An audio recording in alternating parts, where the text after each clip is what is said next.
This is Voltaire Slapadelic here with the Seoul Dojo. I'm talking about Starfield. That's the new RPG from Bethesda. You know Bethesda. They brought us Skyrim. They brought us other video games. That's what they do, and they've done it again, I guess. So I got it through Game Pass. I put in just under 10 hours. I've done one complete story quest. I've done the first main quest. I've done part of another one and just a bunch of side quests, as well as just a lot of messing around. First off, I will say that I am a huge fan of Skyrim. So I went into this hoping for Skyrim in space, and for the most part, that's more or less what it is. So we can start with the basics. It's very Bethesda. It's a very Bethesda RPG. The user interface, the feel, the way that everyone talks to you, the way you interact with stuff, just the sense of humor, everything is very much Bethesda. I actually like that about it. I enjoyed the Bethesda style of writing, their gameplay. But I do get it, especially for people that have been playing their games for a long time. They may feel like it's run its course, and I do get that. If you're hoping for a bunch of big, sweeping, revolutionary changes to the formula, you're just not really going to get that here. So go into that knowing that, because you may be a little disappointed. So far that I have noticed that is very different is the lockpicking mechanic. It's like a thing with different locks. It's hard to explain without the game explains it better than I ever could possibly do. But it's not the two sticks finding the sweet spot anymore. And at first I kind of hated it because it was really different and I wasn't that good at it, but as the game goes on, it's really starting to win me over, honestly. I like the space exploration. It's really nice. If you're going to compare it to something like No Man's Sky, it is a little simple compared to that, like a little basic, I think, in some ways.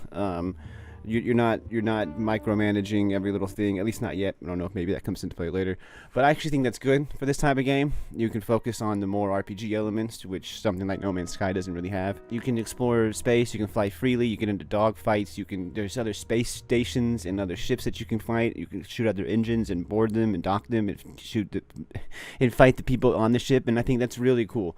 The space exploration has basically been just selecting the next planet and then automatically docking at the correct dock on the correct planet to do the next side quest or main quest. So at times the space parts feel like a evolution, like a next step after No Man's Sky, but then at other times it feels like it's a level select screen, basically. Not a bad thing, not necessarily a bad thing, but that's what it is. The open world part, at least for me, really shines. At least so far, I love the different side missions. I love all the quirky characters.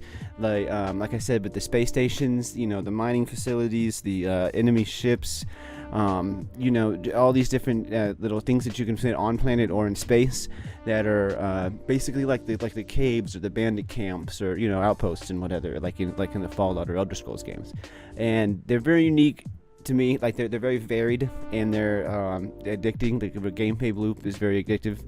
I don't know. I mean, at least so far, like I said, I've done about 10 hours. I don't know if maybe that will sort of get repetitive as the game goes on.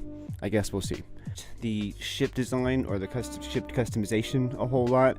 I've tried it out a bit. It doesn't seem like it's going to be entirely my thing. I didn't hate it. It's just not something that I feel like I'm going to focus on a lot, which is fine. It doesn't seem to be something that you need to do, and again, I might find like a hook on it later on and just get real into it. You never know. I had a similar experience with the settlement building in Fallout 4. At first I was like, why would anyone do this? And then I kind of got held into it after a while. So you never know. Maybe that will happen. It is interesting and it is fairly intuitive and simple to use, which I do appreciate.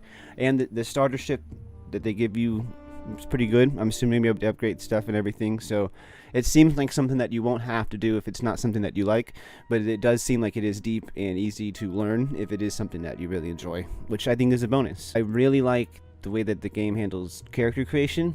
It's not a huge leap forward from the previous games, but it's nice. It's one of the things, I shouldn't say, I actually like Bethesda games a lot. It's one of the things about Bethesda games that I think they tend to really nail. This one uses, you can choose they them pronouns, which I did, obviously, and I think that's really cool. It's the first game I've seen that in, and I appreciate it. There's this aspect of choosing like a background story for your character. You know, I was like the space scoundrel, which makes me better at like shooting and dialogue, like right from the start, just a little bit. There's other like quirks you can choose that give you like a boost in one thing and a nerf in another, and I only chose one of them. You can do up to, I believe, 4, and so stuff like that is really cool. It can really customize the way that you play the game, and I think it's really something that's going to lend itself. Like immediately lends itself to replayability, because you want to make all these different characters. You want to say, oh, what about if I start like this or this or this? You know what I mean? I think that's very clever. You know, and leveling up itself is cool. It is basically the Fallout 4 level up, but I think it's just like I said, just a little quality of life improvements. You know, it's varied. It seems fairly complex. There's stuff, really little touches that I really like choosing to unlock a stealth meter and stuff like that. You can really customize pretty much down to the little detail how you want to play this game, and I really think that is sweet. That's the praises, but not everything's good. It's not going to all be hunky-dory. This is a Todd Howard game after all. You know Todd Howard, he's a tricky little guy. He's a little guy, he does his tricks. He's a tricky little guy, and you know, it just works, you know, and by which I mean I have seen some bugs. So I've had to reload saves a few times. There was an instance of buying a hell of ammo at a store and then none of it showed up in my inventory. There's been a few things like that. There's been a couple times where the next step, the checkpoint of the mission won't load. There's been a couple times when I've had to like really press the button over and over again to get the conversation with an NPC to start. I have seen some major slowdowns. I've even had one full-on crash. I had one full-on crash already within 10 hours of playing the game. So it's not a good sign. It's not a good sign. This deserves to be called out, you know, with a lot of respect, honestly, to Bethesda and Todd Howard and all of their work in the past. It's not really cute anymore, right? The it just works mentality is kind of annoying now, right? Like, they're not some plucky techie upstart making a game against all odds. They're Microsoft now. You know, it's not Todd Howard and his gang of buddies. It's Microsoft that they're making games for. Paying to play the game early thing, I think it's completely preposterous. It's silly. It's bullshit. To be perfectly honest, it's just bullshit. You know, you finish a game, you release a game, you charge one time for it. What happened? Why isn't that a thing? You know, this isn't like me pinching every penny to save money to drop an album. This is the wealthiest corporation on earth. You have the time and the resources.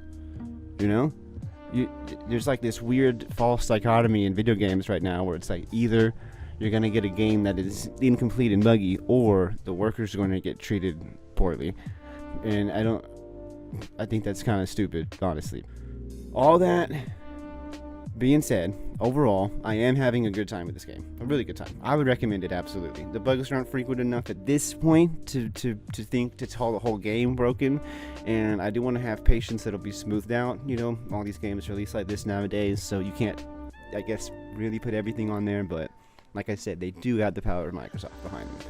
I think that you can take the time to treat people well, to cultivate good art, and take the time to do it spotlessly. You know, maybe not everybody can do all of that, but certainly Microsoft can. So I give this game a get it on Game Pass, or maybe wait a week or so for updates if you plan on buying it full price. Out of 10. I'm Voltaire Slapadelic. Listen to Slapmatic. It's an album me and Drasmatic came out with. Listen to it on all of the websites that have ever existed. And come see us at Hip Hopaholics in San Francisco on September 16th if you're in the area. Bye.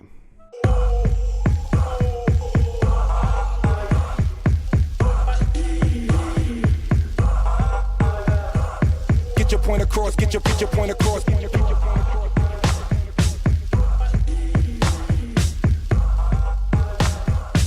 your point across, get your point across.